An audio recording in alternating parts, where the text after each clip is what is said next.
Each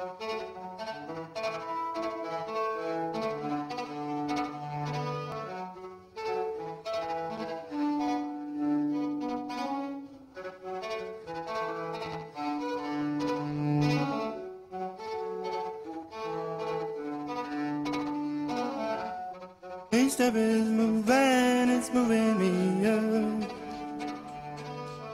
Moving, it's moving me up. Every step is moving me up. When I was interviewing, I was doing research for the book, interviewing lots of people. And a friend from Dance Tracks, a very important record store in New York, said that I really needed to interview a guy called David Mancuso. And I had a 3-hour conversation with him in an East Village Italian restaurant. And I don't know how many of you have seen David or met David, but he came across as he resembled a cross between a cuddly teddy bear and a biblical prophet. He's a very unusual person. And we spoke for 3 hours, and I barely understood a word that he said in the entire interview. He was speaking about the Loft, the Gallery, Reed Street, the Record Hall, DJs like Nicky Siano, Michael Capello, David Rodriguez, and these were just things that I wasn't familiar with. The only reference that I understood from David was the Paradise Garage, when he spoke of the Paradise Garage and Larry Levan. And so really that was the beginning of Love Saves the Day. At the time that I met David, I was still focused on the idea of writing a history of house music. So I had at that time interviews lined up with some quite well-known house music DJs and producers. One was Frankie Knuckles, another was Tony Humphries, and a third was David Morales. So I thought that I should ask these guys if they'd ever heard of David Mancuso and the Loft. And during the 60s and also the 1970s, there was this massive influx of artists and musicians into downtown New York because it was so cheap to live there. And I think that when you bring artists and musicians and sculptors and playwrights and authors together, the result is going to be very, very dynamic indeed. And I think that this is one of the reasons why New York in the 70s, there was so much cultural creativity. And very early on, hip-hop came down from, which germinated in the Bronx, also came down and became a very important part of downtown New York club culture. So that's why I think it happened, really because it's cheap. If you're true to your art, you're not really after money, you're trying to create the thing that you think is true to your vision of what is going to be creative. But usually that kind of stuff doesn't make much money. It's very rare for something which is genuinely original and creative to make very much money. Evacuation of creativity, movement of creativity towards unlikely places. So Brooklyn has become, you know, a very important centre. Berlin, which remains very cheap, is a very important artistic centre. And the internet, which is effectively a free space in which to operate, more or less. The internet is an incredibly important centre where people express themselves creatively. But in the centre of the cities, it's much more difficult. Un po' l'hai accennato. È come il fatto che questa storia, la storia della disco di New York degli anni 70, sia una storia di minoranze, cioè una storia all'interno della quale è molto importante l'apporto della minoranza afroamericana, della minoranza latina, anche degli italiani, no? Lo dicevi te. Cioè è divertente, leggendo i suoi libri, scoprire quanti cognomi italiani ci sono. Mancuso, no? Tantissimi altri, tra i DJ che hanno fatto la storia originale della disco, che pure viene considerata ed è un suono, una cultura assolutamente afroamericana o comunque di relazione anglosassone. E quanto importante anche questa scena è stata per la comunità gay, per la comunità omosessuale americana, che in qualche maniera l'ha adottata e da questa musica è stata adottata. E io credo, e te lo volevo chiedere, quanto la disco ha aiutato anche i movimenti per i diritti civili, per la liberazione, i movimenti degli omosessuali, il movimento dei neri americani. Secondo te c'è una relazione?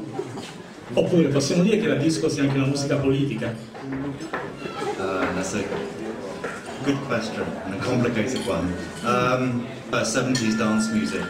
It created a very important space for African Americans, for gay men and for women to express themselves and to form alliances. And what happened is that disco enabled these two groups to come together and to realise that they had an affinity around taste, and to meet and therefore to realise that they shared a common interest. E la seconda cosa, oggi che cosa rimane nella New York di oggi, di quel periodo? Good question. I think that, first of all, why New York? Because New York is this global city where immigrant communities have arrived over decades upon decades upon decades.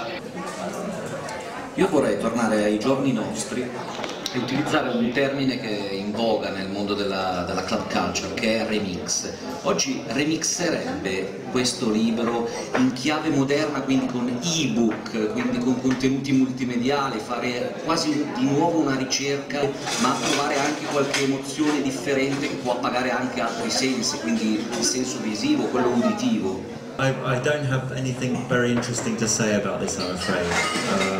There was an idea when the book came out that there would be an accompanying set of CDs, for example.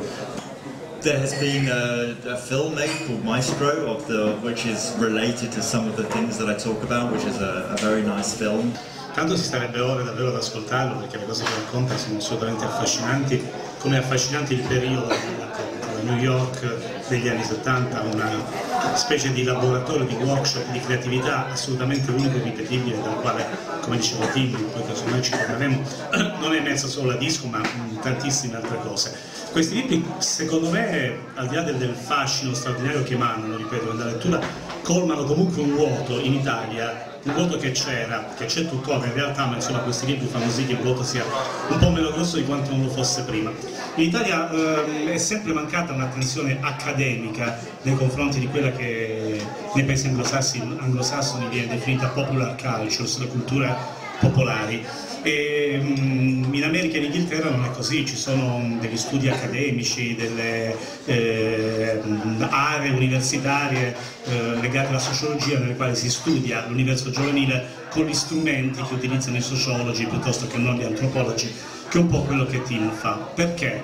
Perché questi libri non sono libri, ed è questo secondo me il loro elemento importante, non sono libri soltanto sulla musica, anzi direi forse non sono libri di musica, perché questi sono libri che raccontano una città, raccontano una scena e raccontano soprattutto, e questo è l'aspetto davvero più interessante, la relazione che la musica ha con questa città. È una maniera per connettere mondi, universi, persone tra di loro, al di là delle barriere dei sessi sociali piuttosto che delle barriere linguistiche.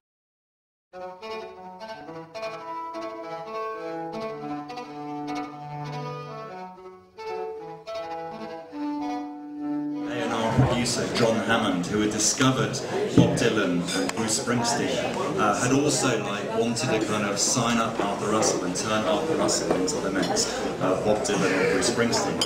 This was in the spring of 2003, and in the summer of my editor was at the same conference, my editor from Duke University Press, and I went over to my editor and I said, how about a book about Arthur Russell? I'd love to write a book about Arthur Russell. It's amazing music.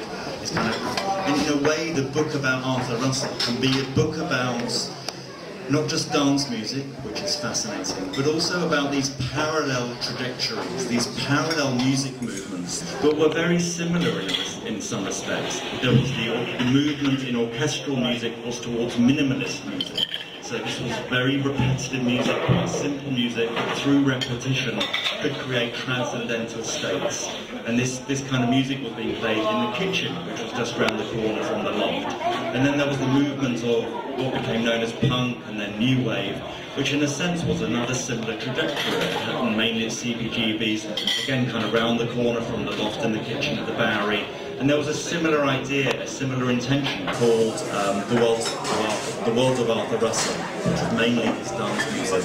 And Ordica, this very important label of Arthur Russell fans, released another posthumous compilation called Calling Out of Context. There were these, out of these two albums, The Wire magazine, a very important music magazine based in Britain, a prominent journalist there called David Tuke wrote a big feature about Arthur Russell. And then after that feature was published, and there were and the two albums came out, the New Yorker and the New York Times, two very important New York publications, ran really big features about Arthur Russell. And so at that point my editor turned around to me and said, okay, write a book about Arthur Russell. Una delle cose bellissime in questi due libri che sono Hold on Your Dreams, che dico su Arthur Russell, e Last Saves the Day. Timmy si è anche a disposizione per firmare delle copie dei libri, sono bellissimi, li ho letti, cioè, ve lo dico in maniera assolutamente spassionata. Grazie anche a Riccardo Sada, Maurizio Clemente, Clandestino, gli organizzatori tutti, grazie e buonasera.